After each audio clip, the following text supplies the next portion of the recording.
అయ్యాదు వెళ్ళార్ అరవిరందలో రంభవాయి. ఈ 8వ దినమునందున ముందుగా లేచినటువంటి గోపికలందరూ కూడా పరమాత్మను చాలా ప్రేమతో ప్రేమభూతురాలై అందరి చేత కొనియాడబడేటటువంటి ఇంకొక గోపికను నిద్రలేపుతూ ఉన్నారట. తెల్లవారిపోయినదమ్మా, తూర్పు దిక్కు అంతా కూడా తెల్లబడిపోయినది, ఇంకా లేవలేదేమమ్మా అని వీరంతా లోపల పడుకొని ఉన్నటువంటి గోపికను లేపుతూ ఉంటే, తెల్లవారలేదు, ఎప్పుడు సూర్యాస్తమానం అవుతుందా అని మీరందరూ కూడా చంద్రబలము వంటి మీ చక్కని ముఖ తేజస్సుతో తూర్పు దిక్కును చూచుట వలన బహుశా మీకు ఆ విధముగా తెల్లవారిందన్నట్లుగా అనిపిస్తూ ఉన్నది. అది తెల్లవారటం కాదమ్మా అని లోపల ఉన్నటువంటి గోపికలు ఈ విధంగా అంటూ ఉండగా, బయట ఉన్నటువంటి గోపికలు ఇలా అంటూ ఉన్నారట. పోనీలేవమ్మా, తూర్పు దిక్కు తెల్లవారునంతకు నమ్మకపోతే గేదెలన్నీ కూడా గుంపులు గుంపులుగా మేత మేటుకు వెడుతూ ఉన్నాయి, చూడవమ్మా, తెల్లవారిపోయినది. తిరిగి లోపల ఉన్నటువంటి గోపిక ఈ విధంగా అంటూ ఉన్నారట. గేదెలు చిన్న బీడులకు మేతలకు వెళ్ళుట కాదమ్మా, మీరు తూర్పు దిక్కుగా చూచుట చేత ఆ దిక్కు ఎలా అయితే తెల్లవారినట్లుగా ఉన్నదో అదే విధంగా మీ తేజస్సు చేత పటాపంచలైనటువంటి మబ్బులన్నీ కూడా విడటం వలన మీరు గేదెల గుంపులు అని అనుకుంటూ ఉన్నారు. మీది అంతా కూడా భ్రమ.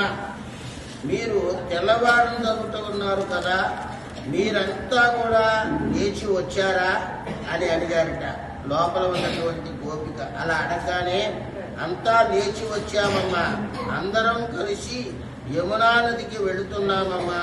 గోపాలకృష్ణుడు సామాన్య పిల్లవాడు కాదు, సాక్షాత్తు పరమాత్మయే. పరమాత్మ అనుభవాన్ని దగ్గర ఉంచుకుని ఆనందించేటటువంటి ఆనందము పరమానందము తల్లి. అటువంటి ఆనందం కోసమే కదమ్మా నిన్ను పిలుచుట వచ్చామమ్మా, నిన్ను పిలుచుటకు వచ్చామమ్మా.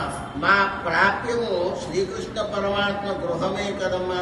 పరమాత్మను అనుభవించేటటువంటి భాగవతోత్తమురాలిని నీ గృహము ముంగిలి మాకు పరమ ప్రయోజనం. నీవు అందరి చేత కొనియాడబడేటటువంటి బంగారు తల్లివమ్మ అని వీరందరూ కూడా లేపగా లోపల ఉన్నటువంటి గోపిక లేచి వస్తాను గాని లేచి చేసే పని ఏమిటో వివరిస్తారా అని అడుగుగా, కేసి అనబడేటటువంటి హంతకుణ్ణి, చానూర ముష్టికులని, మొల్లులను సంహరించినటువంటి ఆ గోపబాలుని తిరునామ సంకీర్తనం చేయుటకు కదమ్మా నిన్ను లేపుట. మనమందరము కలిసి దేవాది దేవుడి వద్దకు వెళ్ళి వాడి పాదపద్మములను ప్రపత్తి చేయుటకు కదమ్మా. వాడు మనలను తప్పక రక్షించగలడు, లేచి రావమ్మా అని ఈ విధంగా సంవాదనం చేస్తూ ఉన్నారట ఈ 8వ పాసురం ద్వారా. ఇచట గురు పరంపరలలో 3వ వాక్యమైనటువంటి అస్మత్ సర్వగురుభ్యో నమః, అస్మత్ పరమగురుభ్యో నమః ద్వారా నమ్మయాల వారులను మేల్కొల్పుచున్నారు ఈ పాసురంలో. ఇచ్చట తూర్పు దిక్కు తెల్లవారుట అనగా మనస్సులో ఉండేటటువంటి సత్వగుణము ఉదయించుటగా, రాజస తాపస గుణములని తగ్గించుటగా మనము తెలుసుకోవాలి. గేదెలు అనగా తమో గుణానికి ప్రతీకలు. గోపికలు ముంగిట ద్వారము నిలుచుట అనగా ఆచార్య గృహద్వారమునందు నిలవబడినటువంటి శిష్యులు తమ ప్రయోజనాన్ని కోరి వచ్చుట. కేసి అనగా అహంకారము అనేటటువంటిది. చానూర ముష్టికులు అనగా కామక్రోధములు. ఈ కామక్రోధములు ఆచార్య కటాక్షరము చేత పరమాత్మ తొలగించుతారు అని నమ్ముట.